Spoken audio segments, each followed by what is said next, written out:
Season 12 of Mention and Dispatches is rolling on. We're up to episode 3. The semi-irregular occasional co-host Mike is back. Mike, how you doing? I'm good. I think so. We're up to 3. So am I 2 out of 3 now, or you're at 2 out of 3 so far? Yes. Okay. And the record we're trying to hit this year or this season is? You got to keep track of your own statistics, dude. I do on my channel. I'm asking you. This is your site. I'd have to go back and look, to be honest with you, because I'm not really sure. But either way, it's not about you and it's not about me. It's about the guests, because they're the important people. That's who folks actually show up to hear. That's true. Hearing you and me ramble is nothing special. But we have Amabel from Hollandspiele back with us. It's been like a year and a half, 2 years, something like that. It's been a little while. Oh, yeah. It's been a couple of years, yeah. Yeah, I think we've had you on a live show more recently than we've had you on the podcast, maybe. That sounds about right, yeah. Yeah, but since it has been a while, there's been a ton of cool stuff that Hollandspiele has done since then, and there's cool stuff coming up, and so we're going to pester you about all of that. But I do want to note, just quickly and for the record, when Steve from Blue Panther showed up at our fall assembly back in October, he brought a handful of games with him that he was selling through Gamers Armory as kind of a consignment thing with them, because he couldn't really set up a Blue Panther booth inside somebody else's store. That would have been weird. But he brought a handful of games that they put into inventory at Gamers Armory, and a couple of them were Hollandspiele ones that sold out in like a day. Because That Others May Live was there, and there was some table battles, and there was something else, and they all went pretty darn quick. And part of it might have been a little bit of the novelty factor of, hey, this is something different. I haven't seen this on the shelf before. But look, I mean, you guys make good games, so of course they're going to move. But yeah, they went pretty quick. So it's just cool. Thank you. I know your whole model is like a print-on-demand model, and so they're not even hitting, print on the giant Dr. Seuss game machine until somebody places the order. But it is still cool to see Hollandspiele stuff on a store shelf on those rare occasions when we do. And so it's always kind of neat to go, hey, wait, I know those people. That's cool. So, but I didn't know if Steve had ever mentioned that to you, but he would have reported the sales, but I wouldn't have realized that he had sold out of what he had brought, Yeah, that it was in a store at a game convention kind of a thing. So yeah. But no, it was kind of cool. It was something we wanted to make sure had been brought to your attention, and it sounded like Steve failed. So we'll cover for him. Or he told me and I forgot. My memory is not, I have maybe 80 games that I've designed that have been published. And then, I've done development on 50, 60 more. And I don't remember the rules to my own games. I need to look them up whenever someone asks a question. My memory is terrible. So it could be, Steve does like to talk. So it could be Steve. Could be Steve told me this in detail, and I just forgot. Yes, that might be the truest thing said on the podcast tonight, is that Steve does, in fact, like to talk. And so I am curious. I think you've said something about this in the past on either one of your live streams or one of your little quick hits that you've put on the site. What is the best-selling Hollandspiele game of all time? Which one's your guys' top seller? Table Battles. The original one is how much of that is it's just been around the longest? How much of that is the design itself? How much of that is it's just kind of cool, or you guys promoted it a little more? What do you think the staying power there is? I definitely think it has been around for quite some time. We published that in 2017, and it was like our 18th game we had published, or 19th. And it did catch on pretty quickly when it came out, and I hadn't really had that experience with one of my games before. My games kind of had middling sales. Earlier that year, I had released the first Supply Lines game, which did do quite well, and that was quite satisfying. But Table Battles was definitely a whole nother level there. And, it has it's close thing we have to a flagship title, these days. For a while, I would have said Infamous Traffic was the Cole Worley game we published. And that was our bestseller for some time. But once it left the collection, Table Battles, which was the number 2 spot, quickly moved to number 1 and has since continued to sell. Mary doesn't like me talking numbers, but I wasn't asking for specific numbers. We sold over a couple thousand Table Battles, which for a print-on-demand operation, that's pretty good. And then on top of that, of course, we have 6 expansions that have been released. One more that's releasing in a few days, so will be released probably by the time this podcast comes out. We have have 2 spin-off series, one of which has an expansion already. So it's been a very popular little family of games, and I think a big part of it was we had a lot of word of mouth about it because it's a game you can play in 15-20 minutes. Yeah. Now, some people, it takes them an hour to play it because they get stuck in like these loops, which I don't know what to tell you. But, you release a game like Supply Lines that takes 3 hours to play, and then you need to read a 12-page rule book.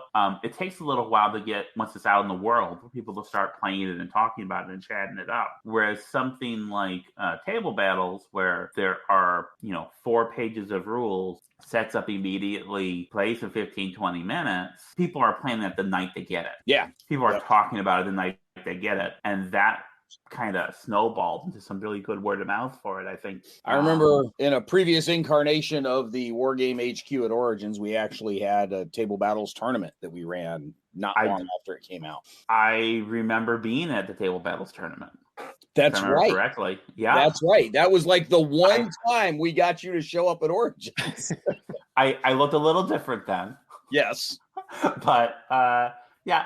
Well, no, I stopped by Origins a couple years after that and stopped by and chatted, but I wasn't really like attending where I could. Yes. I'm just not a big convention person, generally. Like I deal with like social interaction. Like I have my fill very quickly. Yes. No, that was a fun time. That's when I met Doug Miller, who went on to be a developer for Horse and Musket series for most of it. He ended up stepping back from it in the last volume or two, but and I got to meet and talk to Ardwolf Gary. Yep. Yeah, he's real fun to talk to. Talk about Traveler a lot. He really likes Traveler. I remember that. Yeah, it was a fun time. Fond memory, and yeah, I come back again some year. I don't know. My big thing is so my partner is immunocompromised, so I don't go to conventions that don't have like mandatory vaccination and masking policies, just to protect her, because if I get sick and she gets sick, she goes to the hospital. Yeah, absolutely. So, and those are good places to get sick, as I can speak from experience. I every time when I went to Constant World, I came back sick. When I went to a WBC, I came back sick. This was all, last convention I went to was in 2019. And I would get sick every time. And I tell you, since 2020, I've only been sick like once. Yeah. And it's really good to not get sick 2-3 times a year, actually. I get it. And, never mind the sickness piece, which is a legit, like, no shit health concern. Just if you've got, if you're one of those folks that burns out quickly from too much social interaction, being in a building with 17,000 other gamers isn't going to help that. No, not at all. So I remember one of our fellow dragoons from up in Minneapolis, Martok, has been on the podcast a couple of times over the years. Martok's first ever game convention of any kind was a pre-pandemic Origins, when there was still a pretty large crowd there. And yeah, you could see the shell shock after like 3 hours on his face. He was just so overwhelmed. And I felt really bad for the dude, because he got stuck on the wrong side of High Street when the Pride Parade came through on that Saturday morning. He'd run across to North Market to grab a bite to eat, and then got stuck over there when the parade came through and couldn't figure out how to get back across the street without just breaking through the middle of the parade, which he didn't want to do. Yeah, just enjoy the parade. Well, yeah, he did, but I think he had a scheduled event he was trying to get back to, and so we're talking to him on a cell phone with a parade in the background, trying to give him audio, voice directions of like, go down the street to here and like go into this hotel, and there's a sky bridge, you can walk over the parade. And he calls us back like 20 minutes later. He's like, I think I'm in the wrong place. We're like, well, where are you? I'm looking at the state capitol, which is like a mile and a half down the road. Oh no! All right, we're around to come back. We're gonna send somebody to come find you. So yes, I totally get the whole, being overwhelmed, and it's just too many people, and you're just completely peopled out after like, an hour and a half. It's not something I suffer from, but it's something that I am empathetic towards, because I've seen its effect on other people. So I totally get, like, I don't want to be around that many other gamers. Like, I get it. Yeah.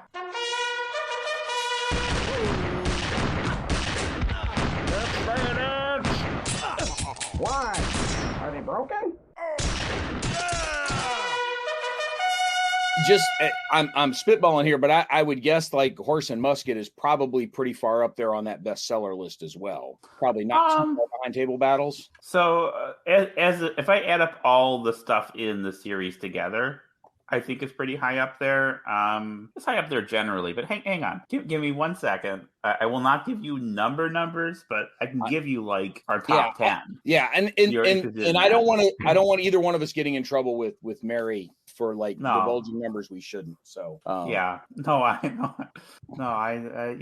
a big part of running a business with someone that you were married to and have broken up with is keeping the peace. Yes. Just the sheet with this face.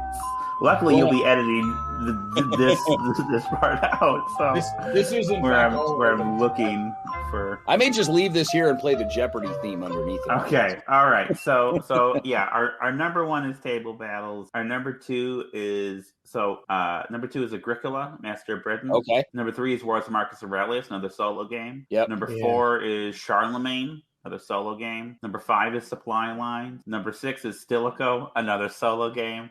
Number 7 is NATO Air Commander. There's a theme, another solo game. Number 8 is Horse and Musket. That's where Horse and Musket kicks in. Yeah. Number 9 is Field of the Cloth of Gold. And number 10 is This Guilty Land. Okay. Still, that's impressive that it's still up there. So yeah. I mean, Horse and Musket is our most expensive game, right? Yes. And in terms of like war games, it's not the most expensive game that's out there, but for us being a smaller publisher, I think I talked about this before when I was in the podcast previously. We basically are selling the first Horse and Musket at cost, as a loss leader for the other titles in the series, which do sell fairly. Basically, anyone who buys the first Horse and Musket, they're not always going to buy the second one, but like over half buy the second one, and that's actually a pretty good conversion rate for an expansion, especially like an expensive box expansion like that. And then some of us buy the third one, and then some of us buy the fourth one. And some of us You're leaning into where I was going with that, which is, a lot of folks will buy like the first thing in the series, and then they're in the tank for the rest of the series, and they're going to go for the rest of it. I know that number 1 is not the only standalone game. Like you could grab number 3 as a standalone game if that's got the battles you're interested in, can't you? Well, no. So number 1's the only standalone. Yeah. Okay, so all the others you got to have number 1. Yes, yeah. Now, we did try to design it so that each of the box expansions, you need the base game for it, but you don't need the other expansions. So if you're just interested in like the Napoleonic Wars, well, you just grab Volume 5 then and the base game. You don't need to worry about 1 through 4. The annuals are where that's different, the like little annual scenario books, because there we have scenarios for all the games in the series. Yeah. And I wonder sometimes if that was like the right way to do it, because I understand not wanting to. Like, I would get annoyed having to buy 2 games to play a third. Yeah. But at the same time, it's been such a pain in the ass with the counters. Trying to make. Yeah. There are some companies that are very emphatic about, like, even if I've got 8 games that all use the exact same system. When David Heath took over Lock and Load, this was a philosophy he shifted to. He's got 7 or 8 games in the Lock and Load tactical line, and there may be an expansion, but that expansion is for that one specific game in the Lock and Load tactical line. So if you get the Band of Heroes, the World War II and Normandy one, if there's a bulge expansion, you only need that one game to play that one. You don't have to go get like 3 or 4 other ones. The flip side of that is Avalanche Press with their Panzer Grenadier series. Like, you look at some of the new game books they release, and they've got the one that just came out about the Polish soldiers, the Polish regiments that fought for the French in 1940, the Polish exiles. And you need like 5 other games to play everything that's in that book. Yeah. Like, I get it. Like, if you're completely in the tank for Panzer Grenadier, the same way like some ASL guys, like that is their lifestyle. That is the only thing they're playing. If you're that with Panzer Grenadier, you've got all those anyway, so no big deal. But if you just wanted to play something about the Polish exiles because you had a great grandfather that fought with with them and you want to explore some of that, like you got to go buy like 4 other games to play all of that. Yeah. Seems a little nutty. We do try to avoid that. Now we have this expansion coming out to Table Battles in a couple days, which it has card art. People have been yelling at me about wanting card art for years now, and I've said no. And so it made sense for this one because this expansion, it's called Doom, and it is a series of 6 battles where one of the sides can't win. There is no victory condition for that side, in fact, but you are playing. A match consists of 3 of those battles, and you are scoring points, and then cumulatively, if your cumulative score from those 3 battles hits a certain threshold, and that threshold can change depending on what happens in the game, then you've lost all those battles, but you fought really hard, even though everything was against you, and then you win. And it's a whole different approach to the game. There's specific rules here that don't allow it to work with other expansions or whatnot. And I really like this direction. But like if I do like an expansion to this expansion, like is that feasible? I don't know. I don't know how many people want to buy an expansion to an expansion. You know what I mean? Yeah, so let's have to see how it goes. I definitely to a degree, war games are a luxury product. Board games are especially like anyone who's like strapped for cash and trying to make the purchases really carefully. They're probably not looking at one of my weird things as like their purchase for the year. But I do try to I do remember being poor and saving up for games, and I do try to give good value. So I try to be cognizant of that, I guess, As you're describing it, I'm thinking, table battles, moral victory. It's the, it's a matter of how well you did in losing, Yeah. So like, and it lets me do some battles that I never would have done before. Like I had the Battle of Canny in here. Yeah. That's great. I never would have thought I'd be able to do that. I have the Battle of Trafalgar. I've never done a naval battle before. Oh, wow. But, in actually ever in anything. I did a naval war game once. I started working on one. It didn't work. So that's why no one's ever seen it. That wouldn't stop some other publishers. Just because the game doesn't work doesn't mean they're not going to release it. No, I'm aware. So, as I used to work for some of those publishers. Well, I wasn't going there. I do think the origin story of table battles is kind of fun. Like you had some leftover sticks from another game design and started trying to figure out what to do with them. So I do think that's entertaining. Yeah, specifically, we published a game by Richard Berg called Dynasty. We needed sticks for the Great Wall and the canals he had in there in order to get the best price for sticks. We had to order a bunch of them, and so I had a bunch of sticks and like, well, what am I gonna do with these? And I make a game with it, and I did, and it became like our best seller. And about a year before he died, I talked to Richard on the phone. Only time I got to talk to him on the phone, and I remember he picked up the phone, asked him how he was doing. So I'm doing great. I'm just leaving nasty comments for people on Facebook. That's what makes my heart happy. That's great for you, Richard. That's so good. And I told him about the table battles thing, like in passing, and I said, thank you, because if it's not for your game, we wouldn't have done this, and it's been like a huge hit. And he said, does that mean I get a cut? And I was like, no, you don't. You don't get a cut of that. I'm sorry, but you do have my gratitude. The nasty comments on Facebook sounds like classic Richard. So yeah, well, I always found him entertaining and charming, but I was never on the other end of it, and I don't know. I sometimes Mary generally handles the customer service because I am not always as polite or civil as perhaps people would expect me to be. So like I get where Richard's coming from. Yes. I remember someone once asked him, like, could you try to be nicer? And he said, I'll try being nicer when you try being smarter. And that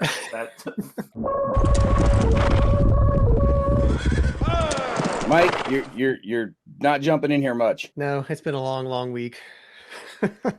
I'm not letting you off the hook that easy. I know. All right. So you'd mentioned we've got the Doomed expansion for table battles coming out. Mm-hmm. That, like you said, it's out by the time people are listening to this, although not yet quite as we are recording it. Without giving away any state secrets you shouldn't or that would get you in trouble. What else might we be looking at on the near horizon coming from Hollandspiele here? Yeah, well, we actually have a pretty aggressive slate this year because we haven't released as many games the last couple of years, and it's been a tough time for the industry generally. And so we came into this year wanting to release several titles and to be more mindful of how we were targeting those. So we have a lot of solo games on the horizon, for example, because it turns out they'll sell. If you actually look at the numbers, it turns out people like solo games. So one that we have coming out is Comet. This is a design by Brad Smith, who did NATO Air Commander and That Others May Live. It's about the Comet escape line in World War II. So that's a very interesting topic, and it's a really sharp game design, and it's a card-driven solo game. We have a Hex Encounter game. We haven't had one of those in a little while. And that's Beware the Ides of March by John Tyson. That's coming out on March 15th. This is how we have scheduled it. Gee. We did that on purpose. And that's the Liberator Civil War. So, after the death of Caesar. Okay. And it's an operational game, very similar to his game Antony and Cleopatra, but with some things a little simplified and some things a little more complicated, to fit the particular circumstances. We have a game called Striking Flint, which is a cooperative game, our first cooperative game. I haven't done one of those before. And that is about the 1937 Flint sit-down strike, automobile strike, which was what led General Motors to recognize the UAW. So it's a very important part of American labor history that we have a game for.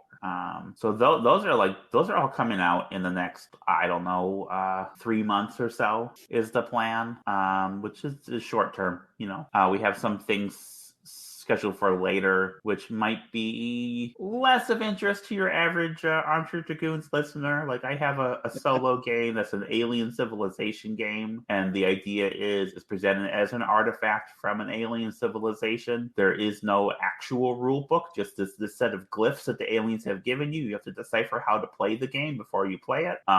So that's a fun little experiment thing I'm doing for so we have a small box line now. So we have our standard boxes where we are doing games that are either targeting our core war game audience or are targeting a crossover audience, our angry political games or whatnot. Or something like Striking Flint that has a lot of crossover appeal. And then we have the small box line, which are cheaper experimental games. Because as we've tried to deal with rising production costs, because the cost of our production for some of our games has gone up 30 to 40% in the last couple of years. And we finally raised our prices last year, but not by very much.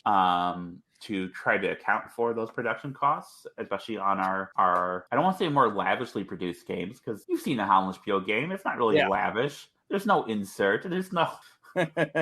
People complain a lot. I haven't just seen them. I've got a bunch of them. Yeah, but we also wanted to have a line of cheaper games, less expensive games that are a bit more experimental and avant-garde. So people have a taste for that, can satisfy that without putting a lot of money into it.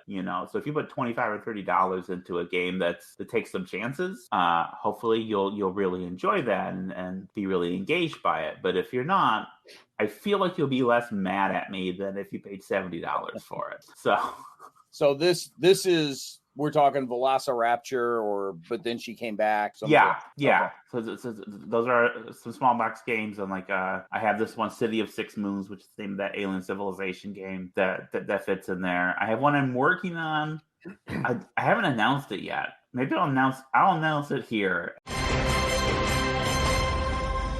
And maybe it won't come out. Maybe I won't be able to finish it. But I have a game coming. I have a game I'm working on called Let's Blow Up the Tsar, about the assassination of the Tsar Liberator in 1860, 70, whenever that was. Slowly working on this small experimental game about the terrorist bombing campaigns in Russia in the 19th century. So, those are some of the different things we're working on. We have a more Euro-y game this year about dragons delivering pizza called Dragon Pizza. We actually are getting custom dragon meatballs made for that, and that's a whole new process for me because I'm used to just using whatever components are like standardized components for like the manufacturers we work with. Yeah. But like no one has a standard dragon. So actually, we talked with our friends. Non-standard dragons? So we talked with our friends at Leader Games, and what's happening is as they're getting production done on one of their games, they are ordering these dragons for us, and we're just going to pay them for it. Okay. Which is a whole, like, I had to do like a spec sheet. I've never done a spec sheet before in my life. I don't know how this works. Oh, wow. You're growing up. You're becoming a big company. You didn't want to, and yet here you are. I don't think we're a big company. We're bigger, though. Like, we have more attention than we used to have. You know, that... yeah, I was going to get to that. Okay. Well, then I'll let you get... it feels really conceited to bring it up myself, so I'll let you... Do you want to dive into you showing up in the mass media here? Yeah, sure. Mike, I don't know if you saw this, but Amabel was the star of a significant magazine piece in a national magazine. Yeah, no, I did hear that. And actually, I still need to go back and read the article, a rather lengthy article. I did take a look at it, and I was pretty impressed by the length of the article. So I'm looking forward to reading that, actually. Yeah, so how did that come about? I mean, how much of the backstory are you allowed to share? Versus I'm allowed to share the backstory. So what happened is that this writer, Matthew Hudson, was doing an article about modern board games and how much they've changed in the last 20, 30 years. And he interviewed a lot of people. He talked to Reiner Knizia and Cole Worley and Elizabeth Hargrave, and a couple of them said, "Oh, you should talk to Amabel."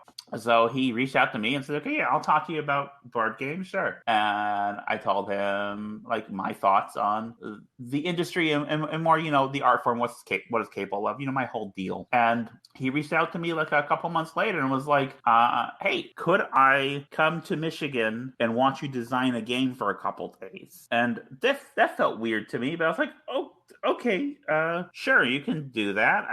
My thinking is, he's just gonna do this with all these designers. Like, if you can get the New Yorker to pay for like a vacation to visit, yeah, I would do that. So that's what logically I assumed was happening. And then when he came to Michigan and like showed up at the door of the apartment where I lived with Sal and my partner, he like introduced himself to her and then explained that he had been interviewing different people, and then he and his editor decided to shift the focus of the article to be about me. And that is the moment when I realized that what had happened, because it did not occur to me. Because he talked to like real designers, the people that heard of whose games are in stores. So like, why would you do an article focused on me when you could do one focused on Reiner Knizia or Cole Worley, right? And so it was a really surreal experience. And so he visited for a couple days in March of last year. And then like the last week of December, I get an email from a fact checker from the New Yorker wanting to check the facts before the thing goes to print. So there's a whole long period of waiting for the thing to come out, knowing that there was going to be an article coming out and hoping that it would come out like before my sale. That would have been great. It came out after the sale. But and we did get some bump in sales, but not to the degree I think where I was worried. I was worried we'd have a whole bunch of people buying our games. And, the article doesn't really mention the print on demand nature of the games or of the components. Yeah. So I feel like a bunch of people new to modern board games buying Hollandspiele games that could have been very bad. Like when we did Infamous Traffic, we had people open PayPal disputes because the board wasn't mounted. Wow. They thought because they came to it with like a Euro game expectation. Yeah. And they won those PayPal disputes. I'm so angry about that. Nowhere did we say it would be mounted or have an insert or anything like that. So I'm always worried about like suddenly getting a lot of attention for something from people who might not realize that they kind of have to meet us halfway. Yeah. But it turned out to be like a really positive experience. Actually gave me like a lot of like confidence in myself, which I haven't really had historically. And I mean, it's led to so there are other media coverage opportunities that are in the works and forthcoming as a result of that. That's pretty good. It gave me a little extra attention for my video essays, even though they weren't mentioned in there at all. But I assume like there was an uptick. I assume that's what it was about, and that's pretty good. And those video essays led me getting a book deal. I'm writing a book right now about game design. So yeah, so like it's all working out pretty well. I'm very busy. Turns out writing a book takes up a lot of time. Trying to do video essays like once a month takes up a lot of time. Running a board game company, my various social engagements, they all take up a lot of time. So I'm a little stretched thin these days, but I think it's all going to be worth it. So let me ask you, going back, you said Matthew contacted you and said he wanted to come down a couple of days and watch you design. Mm-hmm. I've never designed a game, and as busy as it sounds like you are, I can't imagine. I mean, what would that entail? It's like, what is he going to see? Do you carve up time? I'm going to sit down and we're going to create the counter portion of the game today, and then tomorrow we're going to do the map and the rule book. So I purposefully waited on finalizing some card design so I could have something to do. Because the thing is, watching someone design a game is the most boring thing, because it's a lot of like time in one's head and a lot of time on a computer. But I had some rough black and white components with black and white art for Kaiju Table Battles, which was the game that I was designing while we were talking, and that was kind of like partially a focus of the article. And so I was still figuring out some of the powers of some of the monsters. So I did spend some time like with my little index cards talking through my thought process as I was doing it, which I was very self-aware about, because I'm a very intuitive thinker. I don't really communicate well as I'm thinking. Like there was a period of time when I was making feature films and I knew what I wanted and I could make it happen. I could set up the camera, make it happen. If someone else is doing the camera, I can't explain to them what I want or why I want that. So it was a little nerve-wracking, but it came across okay in the article. Mostly we just talked to him about games and answered questions. I had Samhain there with me, and she's a lot more articulate than I am, so she was able to help me along through it. And then we played some board games, which are more modern Euro-y kind of games. That was really kind of more the focus of the article. I didn't want to scare off the New Yorker with some hexes and counters. Darn. Would have loved to have seen some hexes and counters in the New Yorker. So I do wonder how many folks might have seen something about the games in the article and then like went to Target and looked on the shelf to try to find something from Hollandspiele. Oh. Yeah, that would have been a problem. Well, just because they don't know any better. Like yeah. For folks that are outside the hobby game world, the idea of a hobby game store just seems weird. Like games are over in the toy department in Target or maybe at a specialty toy store, but that's not something you go to a hobby game store to find. Like that's filed between Monopoly and Parcheesi and Sorry, because that's all they know. Yeah. And they don't know any better. And so they don't know that there's a store, the FLGS that is stocking everything except Monopoly and Sorry and Parcheesi and Scrabble, right? I mean, if you don't know it exists, you don't know to look for it. Yeah. So, I wonder how many folks were confused by, oh, hey, there's this really cool designer and these things sound really neat. And well, crap, where the hell do I find these things? So. Yeah. Well, hopefully, I'm pretty easy to, I'll say the thing about me when I chose my name for myself, I'm very easy to Google. You're not going to come across anyone else. There are a few other people with the same name. It's an existing name, but there aren't many of us, and you find me pretty quickly. I think it's Brent showing his age. It's like we think in terms of you can't go find this on the shelf somewhere, but the younger generations, they know how to Google and find things online. So the bigger concern, I think, would be, like you said, that they open up the box and where's my mounted map board and where's my little 3D characters and things. What demographic do you think is reading the New Yorker? Yeah, that I can't tell you. I tell you, I used to read New Yorker quite a bit back in the day. It's a very in good my question, 20s.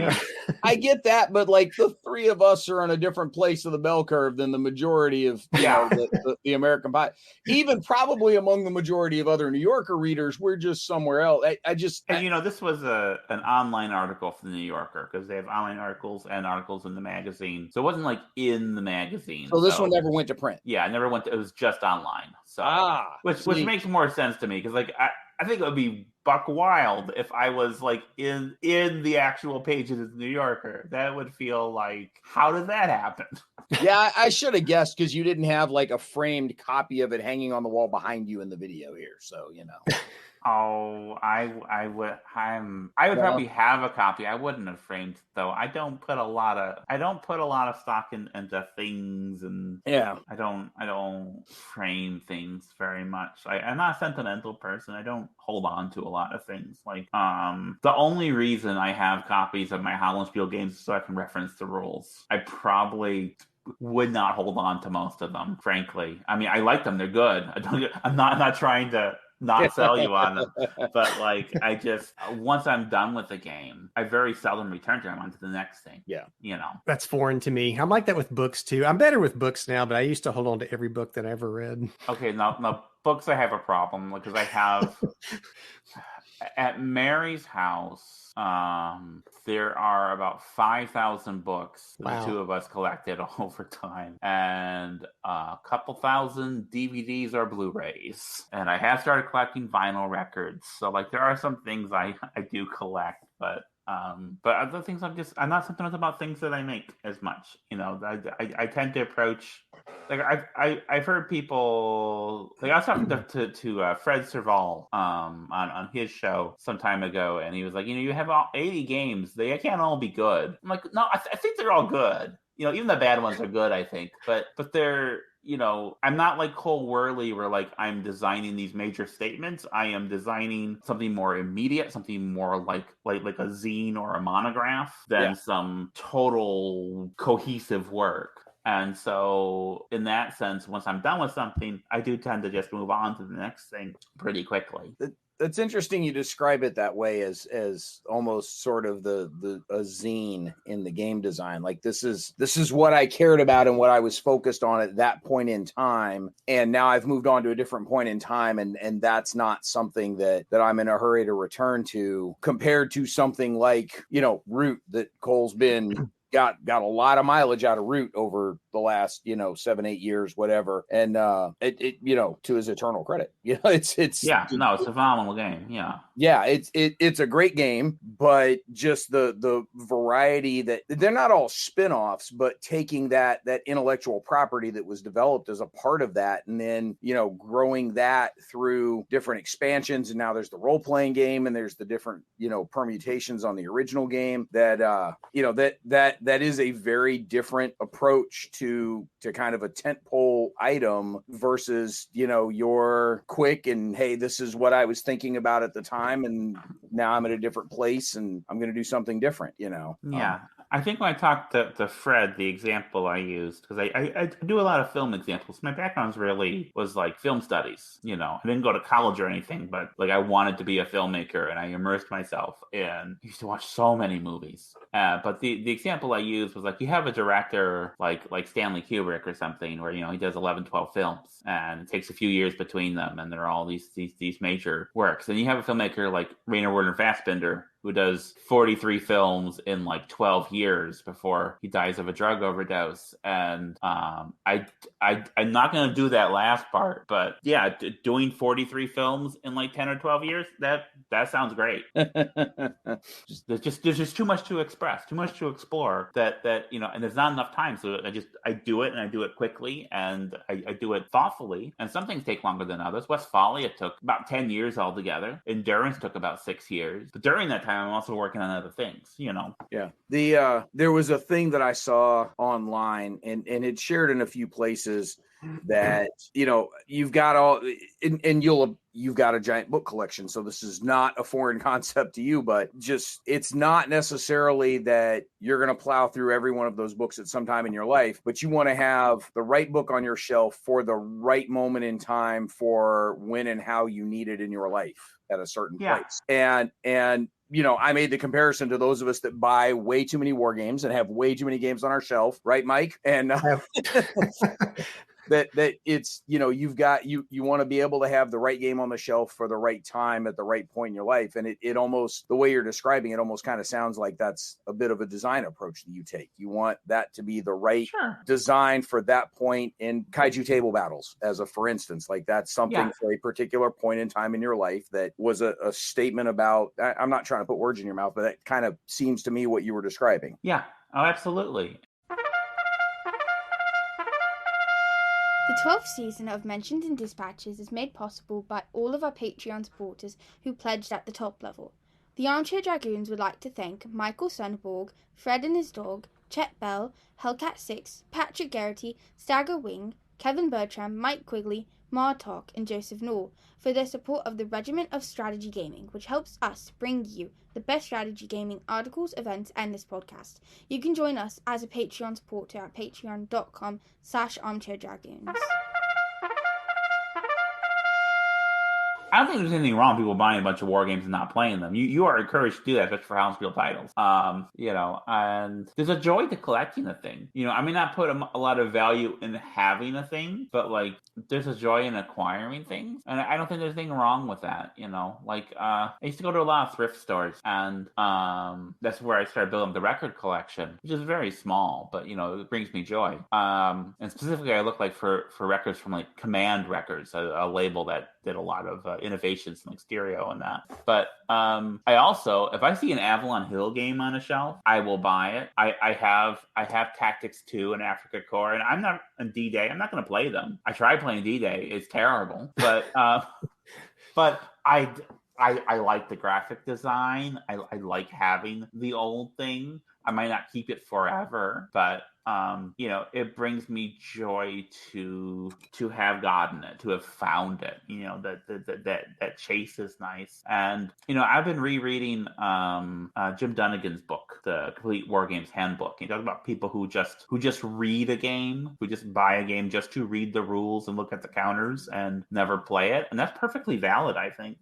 So I don't get behind a shelf of shame at all. I think there should be no shame in what brings us joy. Yeah, I know somebody that collects role-playing game books and never plays them but reads them. I think he's on that's like every role-playing game player. You've been looking in the mirror again there, Mike? Yeah, you see my avatar there, exactly. Yeah. I may have a passing resemblance to that remark slightly. I've been known to do that with a couple of war games over the years as well. Not quite as bad as I am with role-playing games, but I am curious, Amabel, when you see those older Avalon Hill games and snag them, does that only apply to the war games or the non-war games as well? Did you ever pull a copy of Lie, Cheat, and Steal or Acquire from a thrift store somewhere? Yeah. So I love Acquire. Acquire is one of my favorite games, and I have a copy of Acquire. Or is that no? I don't have the Avalon Hill. I have the 3M. The 3M. Okay. I also get the 3M games. And yeah, I have gotten a couple of the Avalon Hill games that aren't the war games, but actually the war games are the ones that are the most common. Well, the most common one is Outdoor Survival, and I got one of those. That was too many. So we have cast aspersions on Outdoor Survival many times over the years, and in fact, earlier this very season of the podcast have done. I'm sure it's because it's atrocious. Yeah, but isn't that hard to find and really expensive now, though? I don't know. I run across it a lot. Oh, really? Huh. The only thing was one of their best sellers because that's the one that in the original White Box era of D&D, Gygax said, "Go get a copy of Outdoor Survival and use those maps." Yeah, I thought it was really hard to find. Maybe not. Yeah, so I've seen it at a lot of thrift stores, at least in Michigan. The only thing I've seen like more reliably is the soundtrack to Dasha Zhivago that shows up everywhere. I don't understand it. That's funny. That's not one I would have thought of.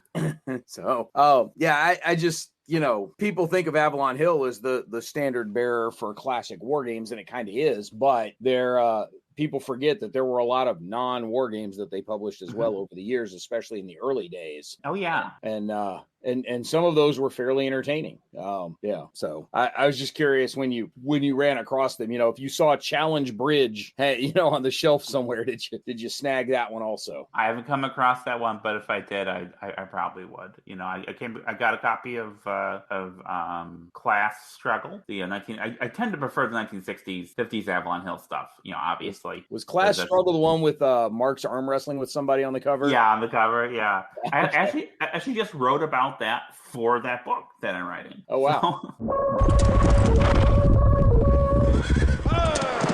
As we're approaching our hour mark, we're not quite there yet, but I have made the commitment to both the audience and the editor to try and keep these to a manageable length this time.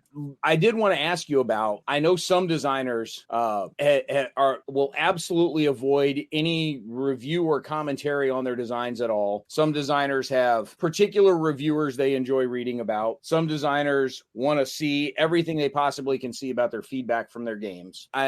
And I'm not 100% sure which camp you fall into. There is a particular review I did want to ask you about, though. Space Biff, Dan Thoreau, his review of But Then She Came Back really gave me a great sense of the game. That review was literature. And it was, I wish I could write a review that good because it was that good. I don't know if you've seen it. If you haven't, it is a great positive review, but one that is just enjoyable to read, even if you're never going to touch the game.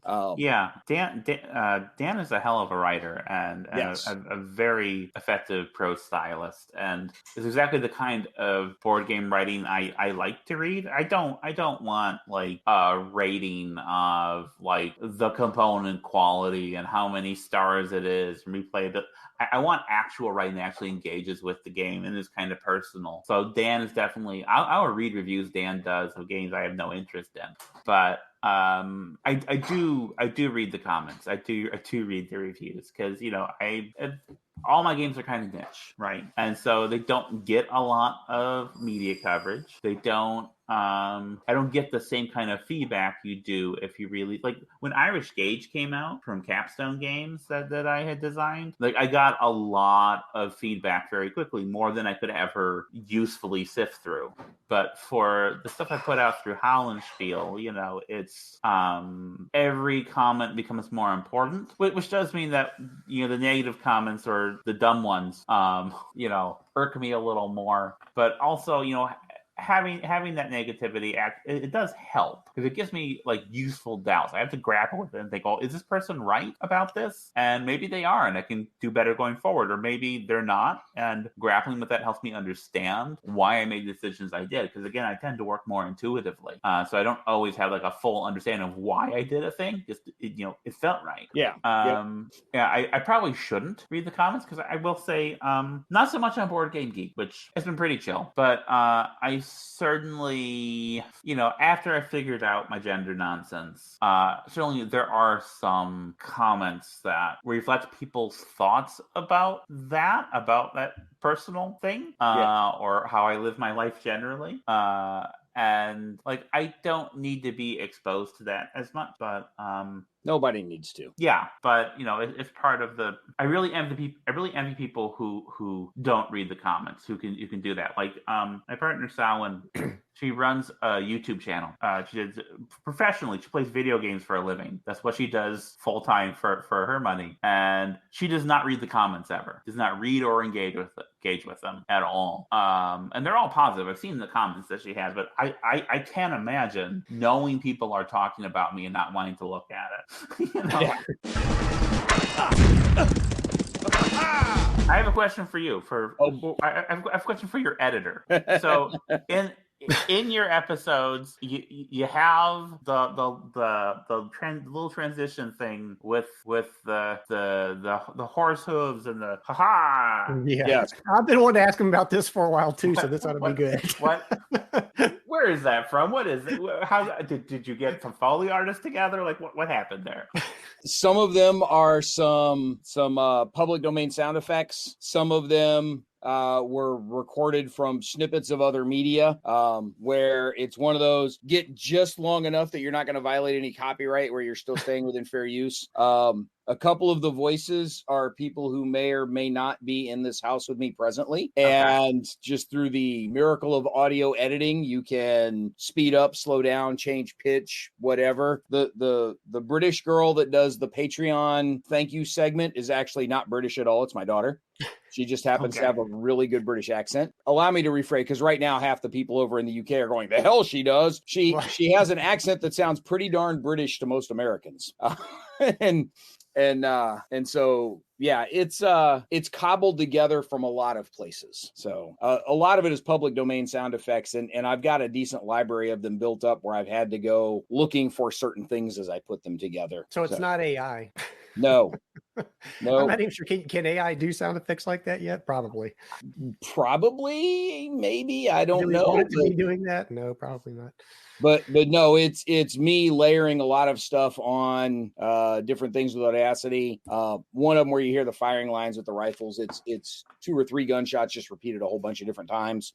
And then, later go back and slap the bugle calls on the front and back of them as needed. So, but yeah, honestly, before you asked, Amabel, I thought the aha guy was Jim Ozarski doing that for Brent. No, that one's not Jim. There's it's almost a bit of an audio scrapbook, right? And you just sort of pull out what you need when you need it and kind of piece them together. I'm glad I asked that. I've been wondering this for how long? 12 years, 12 seasons. I've been wondering this for years. Yeah. So that back in our previous podcast home, the guitar riff stuff that we had way back when on the old show, that was actually my former on-air partner when I worked at the radio station here in Raleigh back in the early 90s.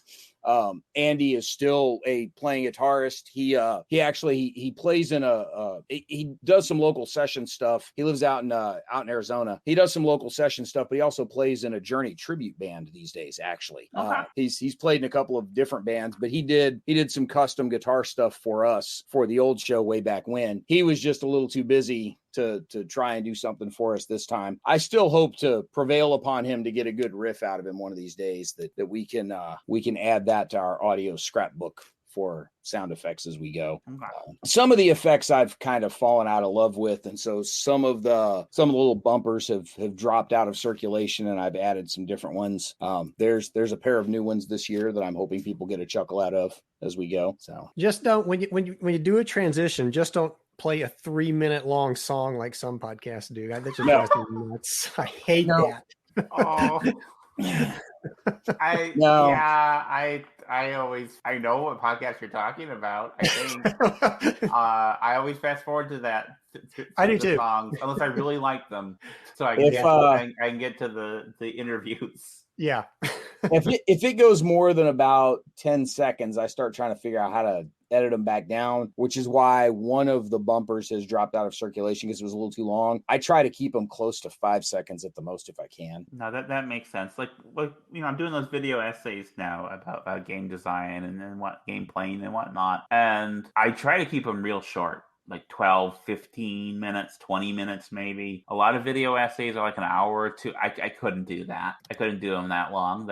I don't have the attention span for that myself, and I want to be real mindful of people's time. Yeah. And again, that goes back to one of the reasons why I do want to keep some of these episodes a little shorter is looking back over the last couple of seasons, our episode length had been creeping up and up and up. And if you go back to the first 2 seasons, we were reliably right around an hour, unless it was a special episode like the Compass Catalog episode or talking about the Charlies or something, some key event that was dragging it out closer to 1.5 hours, 2 hours, because we had a long list of stuff to do. But the ones where we didn't have like a defined agenda like that, even over the last couple of seasons, they've been creeping further and further up. And at some point, like, I'm very happy the audience is interested enough to stay with them for that long, and that's great. But on the other hand, like, I hope people aren't commuting 2 hours at a time, that they're stuck with the entire podcast at that point. Yeah. That we sort of break it up a little. So that's what I was kind of angling for there. Yeah. with what we're after. So, Mike, what else you got for Amabel? Anything springing to mind? Want to talk about solo gaming a bunch there, because like that's sort of your thing? It's one of my things. Now, it sounds like there's some solo games coming out that you have. One thing I did want to point out, I think you said it was City of Six Moons was the alien game where you had to decipher the rules before you played. I just want you to be aware that that game will not be the first game where I've had to decipher a rule book in order to play the game. and I will not name any names, but well, hopefully it's the first Hollandspiele game where you had to do that. Yeah, that's true. It will be that. Okay. Yeah, Mike, the fact that you've got a plural after that, that alone is sort of an indictment of the wargaming world as a whole. So, and I was also happy to hear, I think you said that Wars of Marcus Aurelius was actually, you sold more copies of that than you did Stilicho. And everybody I've ever talked to goes, oh, Stilicho is the better game. It's the better game. And I've never played Stilicho, but it's like, can't imagine that being...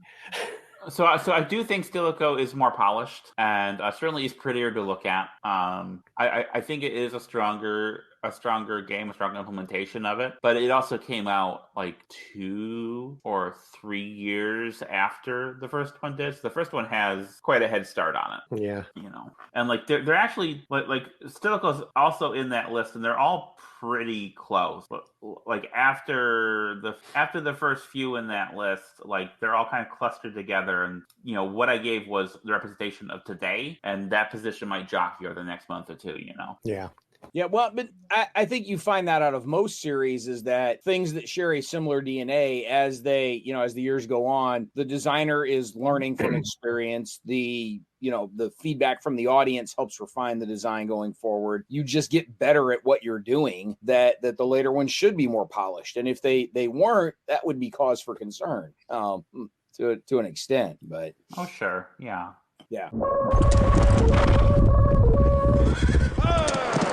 I do have one last question for you, and not trying to drag this out too much longer, but I am curious of the designs that you've run across when you've just played stuff for fun. And I know there's a limited amount of that time, given everything else that you've already listed that you're busy working on. Is there some particular game out there that you've sat down and played it and not just had a good time playing it, but went, damn, I really wish I'd designed this thing. This is so good. I really wish I had this somewhere in my resume. The most recent game where I had that experience was Turncoats by Matilda Simonson. I felt head over heels for that game. I think is a really smart, elegant design. It absolutely is deserving of all the accolades it's gotten in the 2 or 3 years since it's come out.